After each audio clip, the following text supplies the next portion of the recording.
Morning friends, आज हम class 10 की human I and colourful world chapter के बारे में पढ़ेंगे। बहुत ही इंपॉर्टेंट चैप्टर है। इसमें सबसे पहले पॉइंट आता है ह्यूमन आई, जो हमारी आंख है जिससे हम एक दूसरे को देख पाते हैं। ये आई, इस आई में डिफरेंट पार्ट्स होते हैं, cornea, iris, pupil, eye lens. इन सब टॉपिक्स को भी हम कवर करेंगे। मेन आई का काम क्या है, हमें सबको पता है कि we are using eyes to see the whole world. उसी आंख से हम यूज करके हम पूरे वर्ल्ड को देखते हैं। अंधेरा हो जाता है, रात में डार्कनेस होती है, तो हम किसी चीज़ को विजिबल नहीं कर पाते। इसी आई के थ्रू हम उसके डिफरेंट कलर्स को भी ऑब्जर्व कर पाते हैं कि कौन सा कलर क्या है। तो ह्यूमन आई का सबसे पहला पार्ट आता है cornea. Cornea, the outer most, the front part of the I, the light coming from objects enters through the eye in this। जो सबसे बाहर का पार्ट होता है इसको कॉर्निया कहते हैं, जिससे हमारी आंख के अंदर आई में एंटर करती है light. Next is iris. What is iris? Iris is a flat coloured ring shaped membrane. Ring shaped membrane होती है जिससे हम कॉर्निया के पीछे सेट होती है। प्यूपिल, next is pupil। what is pupil? pupil is a hole in the middle of iris called pupil। iris के बीच में जो होल होता है बीच में, उसी को हम कॉर्निया के पीछे आइरिस, आइरिस के बीच में जो होल होता है उसको हम क्या कहते हैं? प्यूपिल। आई लेंस, जो हमारी आंखों में एक लेंस लगा होता है, कॉन्वेक्स लेंस लगा होता है, उसी को हम आई लेंस कहते हैं। जो क्या करता है, उसके ऊपर एमिट सारी लाइट्स को एक जगह कंसंट्रेट करता है। किसके ऊपर? रेटिना के ऊपर। अगर वो लाइट एमिट होकर रेटिना के ऊपर आती है तो हम उसको विजिबल कर पाते हैं, और अगर रेटिना पर नहीं आती तो हम उसको विजिबल नहीं कर पाते हैं।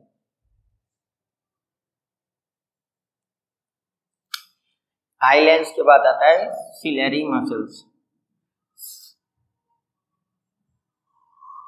सिलेरी मसल्स क्या करते हैं? ये आंख में जो लेंस होता है इसको हम सिलेरी मसल्स से अटैच किए होते हैं, जिससे ये हमारा आगे पीछे जब होता है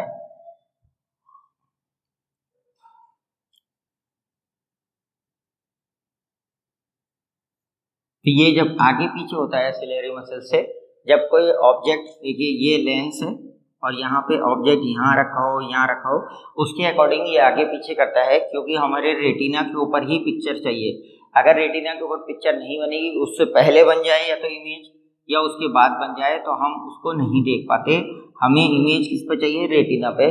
तो ये ऑटोमेटिकली आगे पीछे होकर सरक के इसको सेट कर लेता है कि हमारी ऑब्जेक्ट की इमेज, चाहे वो हमारे एकदम पास हो या इंफिनिटी पे हो, उसकी सब की इमेज हमारे रेटिना पे बनती है। उसकी हेल्प करता है ये ciliary muscles. Next is very important part of the eye is retina. Retina क्या होता है? जैसे आपके कैमरे में रील होती है, क्या आप उस पर फोकस करके रील के ऊपर फोटो खींचते हैं, इसी तरह ये रेटिना क्या है? हमारी आई के ऊपर एक ब्लैक कलर का स्पेस है जिसमें हमारी सारी इमेज बनती हैं। इस इमेज जितनी भी बनेंगी वो रेटिना के ऊपर ही बनती हैं। रेटिना में दो तरह की चीज़ें होती हैं, एक तो रॉड्स और एक कोन्स। रॉड और कोन्स जो होते हैं वो अलग अलग उसको मेंशन करते हैं। रॉड्स वाली जो होती हैं वो किसको करती हैं? Intensity of light. रॉड्स जो होती हैं वो इंटेंसिटी कि कितनी तेज रोशनी आपके पास आ रही है, ये छोटे से 100 वाट के बल्ब की आ रही है या 1000 वाट के हेलोजन की आ रही है या सनलाइट आ रही है, मतलब इंटेंसिटी कितनी तेज आ रही है, उसको हम मेंशन करते हैं। रॉड्स से रेटिना के ऊपर होते हैं। और नेक्स्ट होते हैं कोन्स, जो हमें ये बताते हैं कि हमारे ऊपर कौन से कलर की लाइट आ रही है, कि डिफरेंट मटेरियल्स में इसमें ब्लैक कलर से लिखा जा रहा है, रेड कलर से लिखा जा रहा है, या दिस इज, जो हम कलर विजुलाइज करते हैं वो हम किसके बेस पे करते हैं? Cones present on retina, cones से करते हैं। इसके बाद पार्ट आता है आपका ब्लाइंड स्पॉट। ब्लाइंड स्पॉट, ये ब्लाइंड स्पॉट क्या होता है? ब्लाइंड स्पॉट में हम क्या देखते हैं कि हमारी जो ये आई है, इस आई का सारा सर्कुलर पूरा अटैच होता है हमारे ब्रेन से। हर चीज हमारी पूरी body, that is the CPU of our body, that is brain. इस उसमें जो भी रेटिना पे बना या जो भी आप चीज़ देख रहे हैं उसकी इंफॉर्मेशन ये ब्रेन को देती है, यहाँ से नर्व जाती हैं। तो रेटिना पे इतना सा पॉइंट जिस पे इमेज नहीं बनती उसको हम कहते हैं, अगर इस पे इमेज बनेगी तो हम उसको नहीं देख पाएंगे, उसको हम कहते हैं ब्लाइंड स्पॉट। अब ये देखिए, ये था कॉर्निया, ये रहा लेंस सपोज, और ये रहा retina. This is retina and this is cornea and this is eye lens. यानी अगर देखा जाए तो इसमें दो पार्ट हो गए, एक तो ये पोर्शन खाली है, एक ये पोर्शन खाली है। जो ये पोर्शन खाली है इसमें जो लिक्विड पड़ा होता है ट्रांसपेरेंट लिक्विड, इसको हम कहते हैं with aqueous humour. Aqueous humour, that is the transparent liquid present between cornea and eye lens is called aqueous humor, and the transparent liquid present between eye lens and retina is called vitreous humor। यानी कि eye lens और cornea के बीच में अगर आपको लेना है तो वो जो लिक्विड होता है उसको एक्वस ह्यूमर कहते हैं, और जो आई लेंस और रेटिना के बीच में है वो क्या कहलाता है, विट्रस ह्यूमर। आई का working of eye, working of eye क्या होती है, कोई भी लाइट आपकी आंख पे एमिट हुई तो उसके लेंस, आई लेंस जो है with the help of ciliary muscles आगे पीछे होके उस पे जितनी भी लाइट एमिट हुई है, जो भी ऑब्जेक्ट उसके सामने रखा है उसकी इमेज रेटिना पे बनाती है, due to which we are able to see the object. उसी की हेल्प से हम ऑब्जेक्ट को देख सकते हैं। Next is function of iris and people. Iris and people, function of iris and people. Iris control the amount of light entering the eye in the amount reversing by eye is large then eye is contract। यानी कि iris क्या करता है, control करता है कि कितनी light हमारी आंख के अंदर जानी चाहिए। जैसे सूरज को हम देखते हैं तो हम इसको छोटा कर लेते हैं ताकि ज़्यादा तेज रोशनी आंखों पे ना जाए। जैसे कहा जाता है खुली आंखों से अगर आंख सूरज को देखेंगे तो हमारी आंखें खराब हो जाती हैं, क्योंकि हाई इंटेंसिटी की लाइट हमारी आंखों के अंदर जाती है। उसी को हम कौन कंट्रोल करता है, आइरिस। अगर हम अंधेरे में पढ़ रहे हैं, कभी कम लाइट, डिम लाइट में पढ़ रहे हैं, तो हम आंखों को यूं चौड़ा करते हैं कि इसकी लाइट ज़्यादा से ज़्यादा जाए ताकि हम उसको वॉच कर पाएँ। This is the work of iris. If the amount received is this, then pupil and reduce amount of light। तो ये आइरिस और pupil क्या करते हैं, उसको छोटा कर देते हैं, जिसकी वजह से लाइट उसके अंदर, आंख के अंदर कम जाती है। रॉड। नेक्स्ट इज जो सबसे अच्छी प्रॉपर्टी है आंख की वो है power of accommodation. Power of accommodation. Power of accommodation क्या होता है कि आपकी आंख से पास रखी हुई चीज या दूर रखी हुई चीज को रेटिना पे ये फिक्स है, इसको आगे पीछे करके ये ऑटोमेटिकली सिलियरी मसल से आंख आगे और पीछे होती है, जिससे हमारी फोकस यहाँ पे ऑब्जेक्ट की इमेज बनेगी, इमेज यही बनेगी। जैसे आप किसी कैमरे से या किसी मोबाइल से फोटो खींचते हैं तो आप उसको धीरे धीरे जूम करते हैं कि ये दूर रखी हुई चीजें पास आ जाए, जूम। आपके पास जूमिंग ऑप्शन है, लेकिन आंख में ऑटोमेटिकली होता है ये कि अगर कोई पास में चीज रखी है, इतनी पास आप पढ़ रहे हैं तो ये, और अगर इन्फिनिटी पे कोई, अगर जैसे एरोप्लेन उड़ रहा है या कोई बर्ड उड़ रही है, काइट उड़ रही है ऊंचाई पे बहुत ऊंची, तब भी आप उसको देख लेते हैं। तो उसी को कहते हैं power of accommodation, due to which eye lens adjust is image distance to make it on retina. यानी इसको पावर ऑफ एकोमोडेशन कहते हैं। नॉर्मल आई की रेंज होती है इसकी 25 सेंटीमीटर टू इंफिनिटी, इंफिनिटी तक आप क्लियर पिक्चर देख सकते हैं। फार पॉइंट, आंख का फार पॉइंट कौन सा होता है, far point, and next is near point. Far point जिस पॉइंट को आप लास्ट देख सकते हैं, आपने यहाँ पे आप खड़े हैं, यहाँ से यहाँ तक देख सकते हैं, इतनी दूर इतनी दूर इतनी दूर। जब अगर कोई आपकी आंख में फॉल्ट नहीं है तो ये फार पॉइंट होता है इन्फिनिटी। लेकिन जब कोई डिजीज हो जाती है आंख में कि आप दूर की चीज नहीं देख पाते, तो जैसा मान लीजिए इन्फिनिटी की जगह आप 100 मीटर तक देख पाते हैं, तो 100 metre is the far point. और नियर पॉइंट वो होता है जिसमें पास से पास आप कितनी पास तक देख सकते हैं, that is 25 for normal eye. 25 centimetre पास रखी हुई चीज तक आप देख सकते हैं। अगर आप 10 सेंटीमीटर दूर कोई अपने पास रखेंगे तो उस चीज को आप पढ़ नहीं पाएंगे। जैसे किसी भी कॉपी को आप अपनी आंख से टच करेंगे तो आप उस कॉपी में क्या लिखा हुआ है, you are not able to read it, यानी आप उसको पढ़ नहीं पाएंगे। क्यों? क्योंकि आपका जो नियर पॉइंट है हेल्दी आई के लिए वो कितना है, 25 centimetre.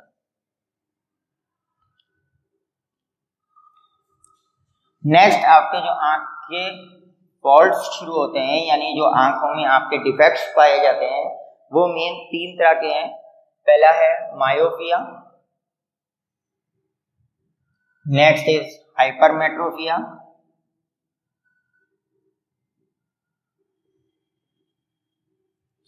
And third is presbyopia.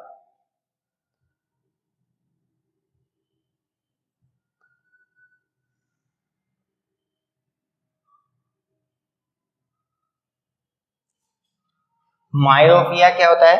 Myopia it is the defect due to which a person can not see the distinct object. Myopia क्या है? डिस्टिंक्ट ऑब्जेक्ट नहीं देख सकते आप, डिस्टिंक्ट ऑब्जेक्ट यानी कि दूर की चीज आप नहीं देख सकते clearly. And far point is यानी पास की चीज आप देख सकते हैं। तो इस तरह के फॉल्ट को आप मायोपिया कहते हैं। मायोपिया क्यों होता है? Due to high converging power, cause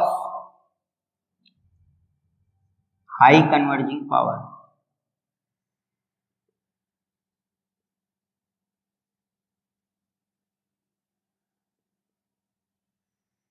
of eye lens. Eye lens की हाई कन्वर्जिंग पावर होगी, जो लेंस की है हाई कन्वर्जिंग पावर, कन्वर्ट करने की पावर ज्यादा होगी, तो वो क्या होगा, हमारी इमेज जो है, ये मान लीजिए कॉन्वेक्स लेंस है आई लेंस, तो ये कन्वर्जिंग पावर हमारा रेटिना यहाँ पे था, मान लीजिए this is retina, converging power ज़्यादा हो जाएगी तो ये यहीं पे डाइवर्ट कर देगा बजाय इसके, तो दिस इज यहाँ पे इमेज बनेगी जिसकी वजह से हम इसको नहीं देख पाएंगे। इसका करेक्शन क्या है कि हम इससे पहले जो स्पेक्टिकल यूज करेंगे उसमें हम कन्वर्जिंग, इससे पहले हम कॉन्केव लेंस यूज करेंगे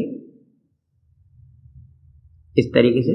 तो ये जो ये थी लाइट्स फैल जाएंगी और ये रेटिना पे ही जाके इंटरसेक्ट करेगी, तो हमारी इमेज यहाँ पे, यानी मायोपिया में हम दूर की चीज नहीं देख पाते। उसका रीजन क्या है कि high converging power, converging power high होने का मतलब यह है कि जो ये लाइट आ रही है इसको हम इमेज हमारे रेटिना से पहले बनेगी, तो हम इसके डिस्टेंस को बढ़ाएंगे। इसके लिए डिस्टेंस बढ़ाने के लिए हम कॉन्केव लेंस की प्रॉपर्टी हमने पढ़ी है इससे पहले रिफ्लेक्शन ऑफ लाइट में, कि ये डाइवर्ट करता है यानी फैला देता है, तो ये दूर हो जाएगी, इंस्टेड ऑफ यहाँ आती इसके बजाय ये यहाँ इस पॉइंट पे आएगी, इतनी दूर हो गई, जिससे ये यहाँ पे इमेज ना इंटरसेक्ट करके इमेज रेटिना के ऊपर बनेगी।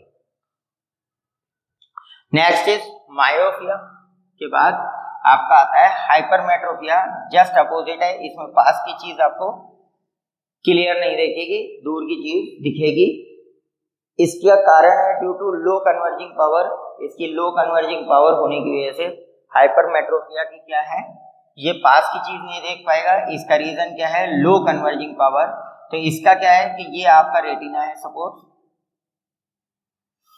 तो आप ये लेंस है, लेंस आई लेंस, इसकी लो पावर होने की वजह से ये इमेज आपकी यहाँ पे बन रही होगी और रेटिना पे ना बने, रेटिना के आगे पीछे, ये मैंने पहले ही बता दिया कि रेटिना के आगे पीछे बनेगी तो हम इमेज नहीं देख पाएंगे, यानी उस ऑब्जेक्ट को नहीं देख पाएंगे। इसके करेक्शन के लिए हम क्या करते हैं, अपने स्पेक्टिकल्स में कॉन्केव लेंस यूज कर लेते हैं, कॉन्वेक्स लेंस, जिससे ये पास आता है इससे, और ये रेटिना है तो ये इससे और पास आने के रेटिना पे ही इंटरसेक्ट करता है और ये इमेज बन जाती है आपकी। This is eye lens, this is the correction for myopia. Next is presbyopia. Fresh myopia is the cause generally found in old person due to loss of power of recognition of eye. In this fault, the near point becomes more than 25, corrected by using concave lens.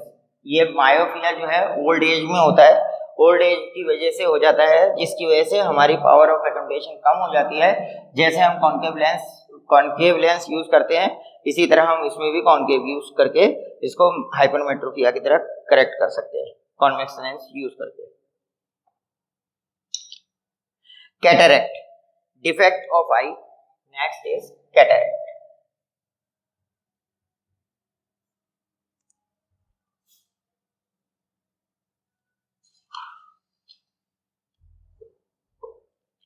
इसको कहते हैं cataract, जिसको कहते हैं मोतिया बिंदु, जिसकी वजह से हमारे आंख का लेंस जो पर्दा है वो धुंधला धुंधला देखने लगता है. तो ये एक छोटा सा माइनर सा ऑपरेशन होता है जिससे हमारा ये सही हो जाता है. ये ज़्यादातर जब आंख में धूल वगैरह जाती है तो उससे हमारा ये धुंधला, जैसे आप ये देखते हैं कि मोबाइल में लेमिनेशन कराते हैं लेंस के ऊपर या उसके ऊपर, उस पर स्क्रैच आ जाते हैं, उसी तरह हमारे लेंस के ऊपर, आई लेंस के ऊपर अभी स्क्रैच आ जाते हैं. तो उसी तरह जैसे आप वो लेयर हटा देते हैं, मतलब आपने लेमिनेशन हटा दिया तो उसका कैमरा सही है, इसी तरह हमारी आंख सही होती है, लेकिन सिर्फ उसमें धुंधलापन आ जाता है स्क्रैच की वजह से, जिसका हम यूज छोटे से माइनर से ऑपरेशन से कर सकते हैं. ग्लास प्रिज्म,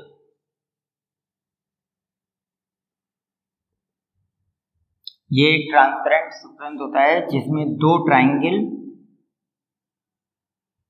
और 3 रेक्टेंगल होते हैं, जिसमें से एक रेक्टेंगल तो बेस कहलाता है, 2 इंसिडेंट और रिफ्लेक्टेड कहलाएंगे. ये जो ट्राइंगुलर फॉर्म होता है इसका हमें कोई इंसिडेंस नहीं है, बस ये ट्राइंगल बन रहे हैं क्योंकि 3 ट्राइंगुलर्स इस तरीके से रेक्टेंगल्स मीट होते हैं इस तरीके से. तो ये रेक्टेंगल है, ये भी रेक्टेंगल है और ये भी रेक्टेंगल है. ये बेस वाला है, बेस के अपोजिट जो एंगल होता है वो प्रिज्म एंगल कहलाता है. इसका यूज क्यों करते हैं हम? जब इस पे ग्लास प्रिज्म को हम जब बनाएंगे 3 डायमेंशन इस तरीके से बनाएंगे, इसमें लाइट आपने एमिट करी, ये सीधी न जाके इस तरीके से आपकी लाइट इमर्ट होती है ग्लास प्रिज्म से. Dispersion of light,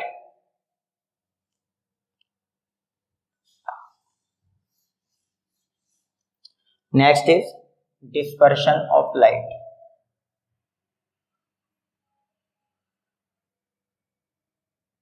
white light में 7 कलर्स होते हैं.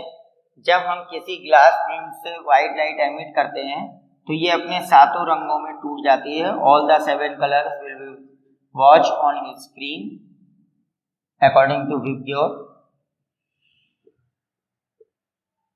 This phenomena is called dispersion of light.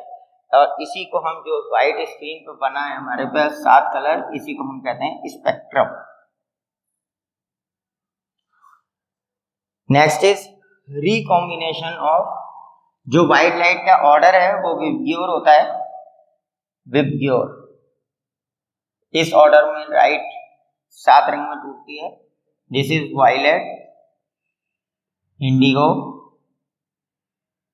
Blue, green, yellow, orange and red. Next, recombination of spectrum. Color given by white. Recombination का मतलब यह है, एक प्रिज्म आपने लिया, सेम प्रिज्म एंगल सेम होना चाहिए, प्रिज्म एंगल दोनों. तो आपने यहाँ से व्हाइट लाइट एमिट करी तो ये this will break into 7 colours. और अगर आपने इसके अपोजिट लगाया है तो यहाँ पे स्क्रीन के ये सारा मिक्स होके एक ही जगह एक पॉइंट पे आ जाएगा इस तरीके से. यानी सिंगल लाइट दी थी, ये बीच में जो 7 कलर्स बने हैं they will be recombined to form a white light, यानी कि आपको वाइट स्पॉट ही दिखाई देगा. Next is the rainbow. Rainbow क्या होता है कि हमने अभी बताया है कि प्रिज्म से हम व्हाइट लाइट को 7 कलर्स में डिवाइड करते हैं. इसी तरह रेनबो जो होता है वो आपने देखा होगा कि रेनी डेज में, बरसात के दिनों में ही दिखाई देता है, क्योंकि जो वहाँ पे ड्रॉपलेट्स होते हैं, water droplets, they will behave like a plane. जब इस पर सनलाइट पड़ती है, जब ये सनलाइट आई इसके ऊपर, तो ये यहाँ से यहाँ 7 कलर्स में ब्रेक हो जाती है। और फिर ये जब आप विजिट करते हैं, इसको विजिबल करते हैं, यहाँ पूरे 7 कलर्स आपको, यहाँ मान लीजिए ये आपकी आई है, तो ये सनलाइट है, सनलाइट आपकी 7 कलर्स में ब्रेक हुई और ये कलर्स आपके पास यहाँ पर विजिबल होंगे। तो in this case this water droplets behave like a pale and it will disperse all the 7 colours of white light. Next is atmospheric refraction. Refraction मैंने बताया था, when light change passes from one medium to another, then it is called refraction. And the atmospheric refraction is what? Atmospheric refraction. What is atmospheric refraction? In this case, there are different layers like this. Suppose यहाँ पे star है या सन है, यहाँ से light आ रही है, तो हर लेयर पे ये लाइट रिफ्रैक्ट होगी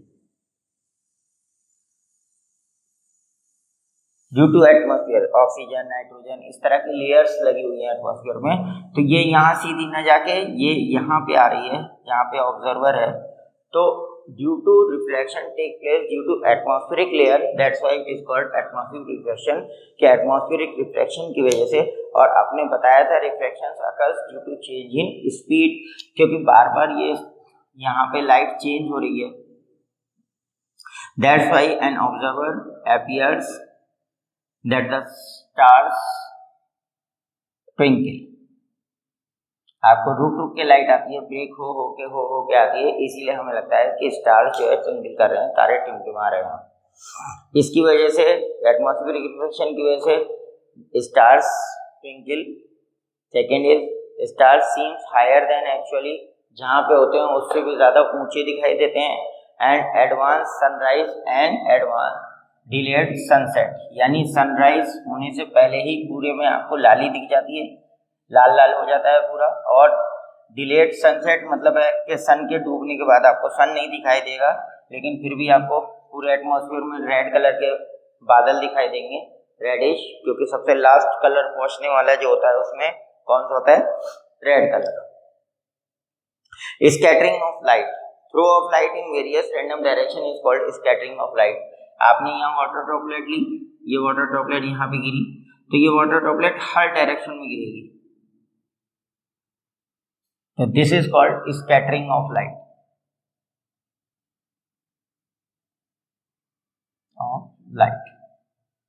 यानी कि जब ये लाइट किसी कोलाइडल सॉल्यूशन में पास होती है, तो ये लाइट सारे डायरेक्शंस में ब्रेक होती है, इन ऑल द डायरेक्शन। जैसे आपने वाटर ड्रॉपलेट डाली, सब डायरेक्शन में हो गई, इसी तरह ये सभी डायरेक्शन में टूट जाएगी, फैल जाएगी सारे direction. This is called scattering of light. Scattering of light by particle in its path is called Tyndall effect. यही इफेक्ट जो होता है, इसी को हम क्या कहते हैं? Tyndall effect. This is called Tyndall effect, जिससे ये हो रहा है। तो स्कैटरिंग ऑफ लाइट, लाइट का सारे डायरेक्शंस में टूटना ही स्कैटरिंग ऑफ लाइट कहलाता है। और टिंडल इफेक्ट क्या होता है? स्कैटरिंग के रीजन जो है वो इस टिंडल इफेक्ट कहलाता है। The scattering of light by particle in its path is called Tyndall effect. इसमें सबसे ज्यादा जो पावरफुल कलर होता है वो ब्लू कलर होता है। स्कैटरिंग में सबसे ज्यादा पावरफुल जो कलर होता है वो कौन सा कलर होता है? ब्लू, विबग्योर में ब्लू। इसी वजह से हमें पूरे स्काईज जो दिखाई देते हैं वो कौन से कलर के दिखाई देते हैं? ब्लू कलर के। दे appears blue in colour. The colour of scattering particle depend on the size of the scattering particle. Scattering particle जो है छोटा है या बड़ा है, इसके ऊपर भी कलर डिपेंड करता है। The larger particle of dust and water droplet present in the atmosphere scatter the light as such, due to which scattered light also appears white। जैसे धूल का, जैसे कहीं पे छोटा सा आपने देख लिया होल्ड कर दिया पूरे डार्क रूम में, तो आपको यहाँ पर डस्ट पार्टिकल उड़ते हुए दिखेंगे। इट मीन्स यू विल, आपको दिखेगा कि जैसे आप लाइट का रास्ता देख रहे हैं, एक पाथ दिख रहा है आपको लाइट का, कि ये और ये मॉलिक्यूल्स आपको लगातार चलते हुए दिखाई देंगे। This is called Tyndall effect. और इसमें आपको कलर नहीं दिखाई देगा क्योंकि इसके पार्टिकल्स ज़्यादा बड़े हैं। जितने छोटे पार्टिकल्स होंगे, जैसे कोलाइडल सॉल्यूशन मैंने बताया, उसके पार्टिकल से जब व्हाइट लाइट पास करेंगे, एक एक्सपेरिमेंट भी अभी हम करके दिखाएंगे, तो उससे वो कलर क्या हो जाएगा, ब्लू।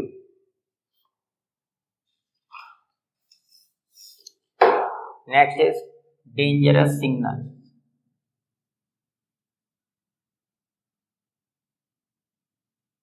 डेंजरस सिग्नल्स आपने देखा होगा कि वो रेड कलर के होते हैं। क्यों होते हैं? क्योंकि रेड कलर सबसे लास्ट में हॉरिजॉन्टल उसकी कवरिंग सबसे ज़्यादा होती है, यानी तो यहाँ पे मान लीजिए ऑरेंज आ रहा है,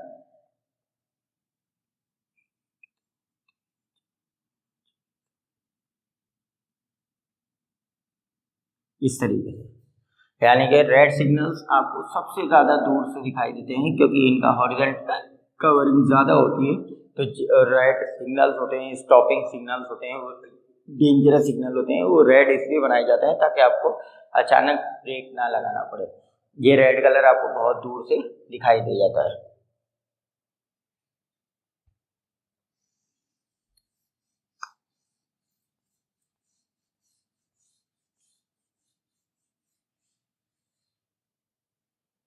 appears red, sun appears red at sunrise and sunset। देखिए सनराइज और सनसेट के टाइम पे आपको सन surrounding sky appears red to sunrise and sunset because at the most of the blue color present in the sunlight has been scattered out and away from line of sight। यानी हमारे देखने के उससे खत्म हो चुका होता है। जैसे यहाँ ऑब्जर्वर है, तो इस ऑब्जर्वर की ये हॉरिजॉन्टल सरफेस देखिए, यहाँ तक जब सन है हमारा और यहाँ पे जब सन है हमारा, ये राइजिंग पोजीशन है, ये सेट पोजीशन है और ये नून का पोजीशन है। तो ये पोजीशन जो है, इस पे आपको यहाँ से स्कैटरिंग आ रही है लाइट, बार बार स्कैटर्ड होके, तो आपको सन नहीं दिखाई भी देगा। अभी ये सारे ब्लू कलर खत्म हो चुका होता है, ये सारे रेड कलर के आपको दिखते हैं। आपने कभी देखा हो तो सुबह और शाम में आपको सन रेड कलर का दिखता है। 12 नून के टाइम पे जब आप एकदम 12 नून के टाइम पे देखेंगे तो ये आपको वाइट दिखाई देता है। जब आपके सर के ऊपर हो, कभी आप ऐसे करके देखिएगा तो सन विल अपीयर्स वाइट। बाकी सारे टाइम पे ये कौन से कलर का दिखेगा आपको, येलो। ये 3 टाइम है जो आपका डाउट है। डाउट क्या है, मतलब ये रेड कलर है चेंज, ये रेड कलर है, ये वाइट कलर है और बाकी टाइम पे येलो। अभी जैसे मैंने बताया था, स्कैटरिंग एक्सपेरिमेंट करके देखेंगे कि वाइट लाइट जो है स्कैटर्ड होने के बाद कौन सा कलर देती है। तो वो कौन सा कलर था, blue, due to which sky appears blue in colour. तो वो ब्लू कलर की क्यों होती है उसको देखेंगे अभी।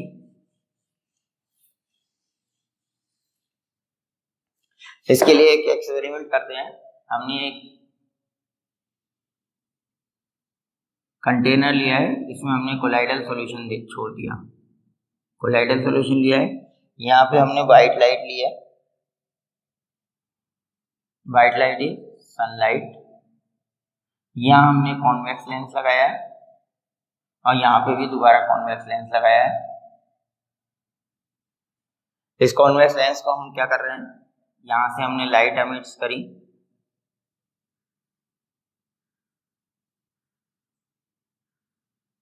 लाइट एमिट करने के बाद ये स्ट्रेट हो गई।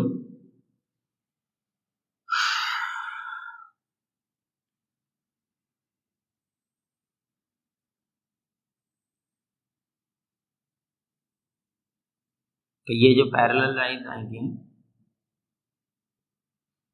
ये यहाँ पे हर स्पॉट पे स्पेक्ट्रिंग यानी स्कैटर्ड हो रही है, यानी कि ऑल डायरेक्शन में फैल रही है।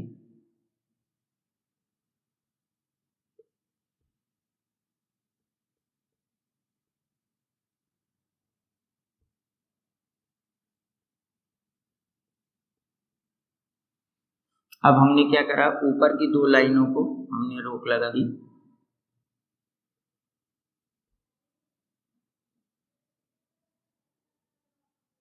इस तरह से स्टॉप कर दिया। अब यहाँ पे कोई स्क्रीन अगर हम लेते हैं तो ये लाइट फिर इसी स्पॉट पे आएगी, एक जगह कॉन्वेक्स लेंस है वो इकट्ठा करेगा, ये आपको वाइट लाइट ही दिखाई देगी।